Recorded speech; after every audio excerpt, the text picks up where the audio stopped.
بسم اللہ الرحمن الرحیم۔ تکبر کرنے والوں کے عبرتناک واقعات۔ نجران میں ایک نوجوان تھا، بڑا خوبصورت، لمبا چوڑا قد۔ مسجد میں آیا، کوئی بزرگ بیٹھے تھے۔ بزرگ نے دیکھا اور دیکھتے رہ گئے۔ کہنے لگے، کیا دیکھتے ہو؟ بزرگ نے کہا، تمہاری جوانی دیکھتا ہوں، کیسی جوانی ہے؟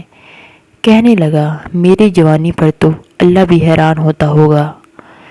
یہ بولنا تھا کہ وہ چھوٹا ہونا شروع ہو گیا، گھٹتے گھٹتے ایک بالشت جتنا رہ گیا۔ ہم آپ کے سامنے ایک اور واقعہ پیش کرتے ہیں۔ 14 اپریل 1916 کی بات ہے، جب ٹائٹینک نامی ایک دیو قامت بحری جہاز سمندر میں رواں دواں تھا۔ اس جہاز کو دنیا کا سب سے پرتعیش اور محفوظ جہاز کہا جاتا تھا، حتیٰ کہ یہ نہ ڈوبنے والے جہاز کا خطاب دیا گیا تھا۔ چنانچہ اسے تیار کرنے والے کو اس پر بڑا ناز تھا۔ اپریل کی 14 اور 15 تاریخ کی درمیانی شب تھی کہ جب یہ جہاز سمندر میں موجود ایک آئس برگ سے ٹکرایا اور حادثے کا شکار ہو گیا۔ اس وقت جہاز کی رفتار 2 ناٹ فی گھنٹہ تھی۔ اس جہاز پر سے کنٹرول ٹاور اور ارد گرد بہت سے سگنل بھیجے گئے، لیکن ان کا کوئی فائدہ برآمد نہ ہوا، یہاں تک کہ 2:20 رات کو یہ جہاز مکمل طور پر ڈوب گیا۔ جہاز میں سوار 1422 افراد ہلاک ہو گئے اور صرف 705 افراد اپنی جان بچانے میں کامیاب ہو سکے۔ اس حادثے کو بحری جہاز کا بدترین حادثہ قرار دیا جاتا ہے۔ نہ ڈوبنے والا جہاز کیسے ڈوب گیا؟ اس کا مختصر سا جواب تو یہ ہے کہ قانون خداوندی کے تحت ٹائٹینک محض ایک عظیم الشان جہاز نہ تھا، بلکہ انسانی غرور اور برتری کی بدترین مثال ثابت ہوا۔ واقعہ نمبر 3۔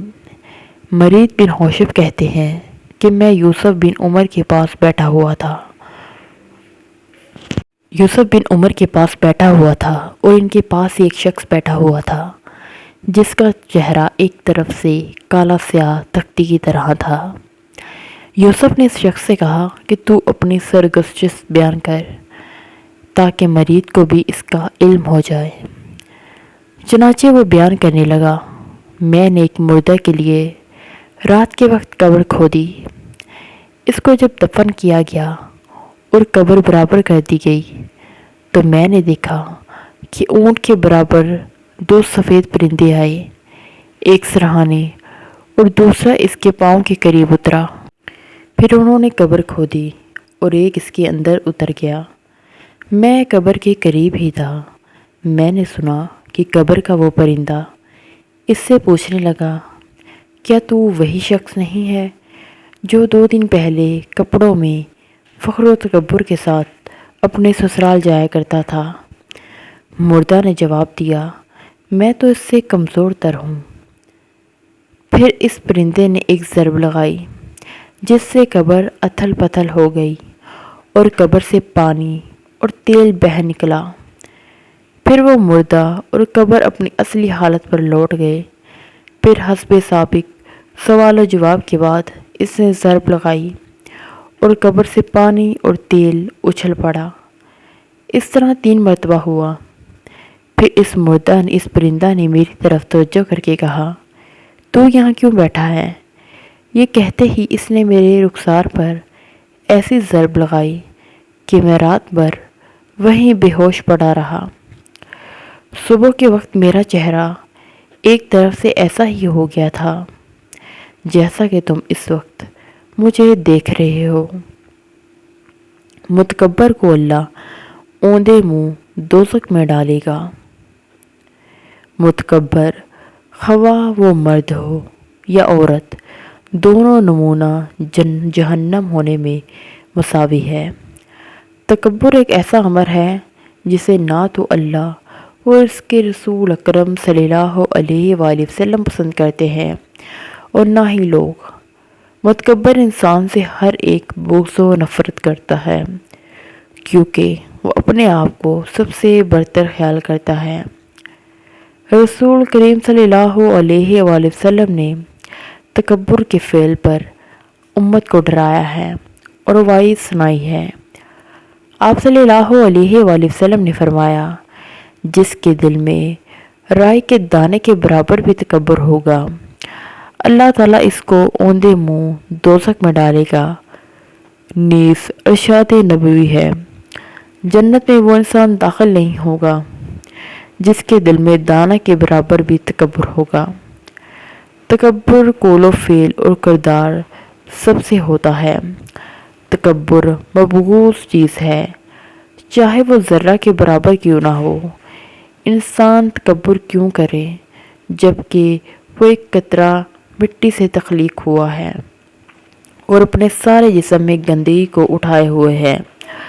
احادیث نبوی سے معلوم ہوا کہ جنت میں متکبر شخص داخل نہیں ہوگا اور متکبر لوگ جہنم میں داخل ہوں گے، خواہ وہ متکبر مرد ہو یا عورت۔ تکبر سے متعلق کچھ اقوال ذرا۔ زمین پر اکڑ کے نہ چلو، کیونکہ اکثر اکڑ کر چلنے سے زمین کو پھاڑ نہیں دے گا اور نہ تن کر چلنے سے۔ فرمان خداوندی، پہاڑوں کی بلندی کو ہی پہنچ سکے گا جو شخص کسی لباس کو شہرت حاصل کرنے یا امارات ظاہر کرنے کی غرض سے پہنے گا۔ اللہ تعالیٰ اس کو ذلت کا لباس پہنائے گا۔ ارشاد نبوی صلی اللہ علیہ وآلہ وسلم۔ گناہوں پر نادم ہونا ان کو مٹا دیتا ہے اور نیکیوں پر مغرور ہونا ان کو برباد کر دیتا ہے۔ تیری جوانی تجھے کو دھوکہ نہ دے، ان قریب تجھ سے لے لی جائے گی۔ حضرت علی رضی اللہ تعالیٰ عنہ کا یہ فرمان ہے، تجھ کو لوگ تکبر کرنے سے بڑا نہیں سمجھ سکتے بلکہ تو تواضع سے بڑا ہوگا۔ تیری جوانی تجھ کو دھوکہ نہ دے، یہ ان قریب تجھ سے لے لی جائے گی۔ تجھ کو لوگ تکبر کرنے سے بڑا نہیں سمجھ سکتے بلکہ تو تواضع سے بڑا ہوگا۔ بزرگی کی 3 نشانیاں ہیں۔ اول، دوسرے لوگ اسے بزرگ سمجھے۔ دوسرے، وہ خود اپنے سے بزرگ نہ جانے۔ سوم، جب مصیبتوں میں گر جائے تو سچائی کو نہ چھوڑے۔ خوبصورت و بدصورت سب مخلوق کے خدا ہیں، سب کا باوا آدم ایک ہے اور سب کی اصل خاک ہے۔ پھر بدصورتوں سے نفرت کرنا انسانیت سے بعید ہے۔ غرور عقل کے لیے ایک آفت ہے۔ تکبر خوشی پوشی اور اچھی حالت رکھنے کا نام نہیں بلکہ لوگوں کو حقیر جاننے کا نام ہے۔ مت اتراؤ کہ تم بڑے آدمی کے بیٹے ہو، کیا خبر کہ کل کیا ہو جائے۔ اصل بڑائی وہی ہے جو تمہاری اپنی ذات میں ہو۔ بڑے اپنی بڑائی کے ساتھ لے جایا کرتے ہیں۔ متکبروں کے پاس جا کر اپنی انسانیت کا خون نہ کرو۔ جس شخص کے دل میں ذرا بر بھی تکبر ہوگا وہ جنت میں داخل نہیں ہوگا۔ تکبر کے معنی ہے اللہ کے حق بندگی کو ادا نہ کرنا اور اس کے بندوں کو حقیر گرداننا۔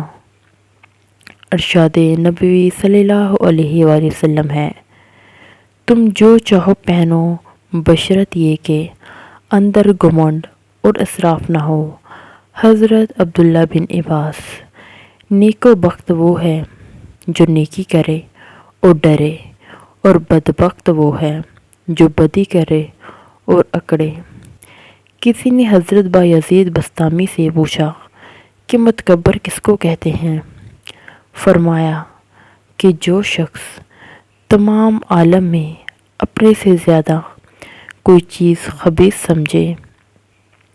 تواضع یہ ہے کہ درویشوں سے تواضع کرے اور امیروں سے تکبر۔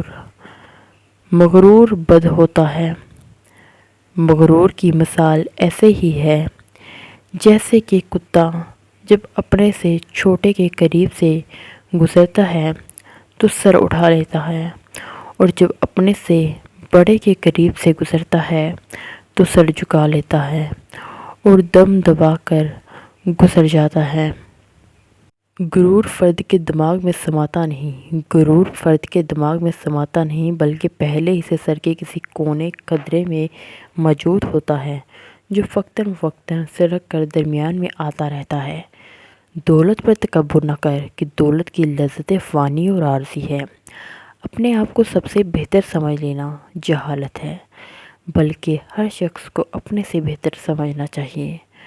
گناہوں پر نادم ہونا انہیں مٹا دیتا ہے، جبکہ نیکیوں پر مغرور کرنا ان کو تباہ کر دیتا ہے۔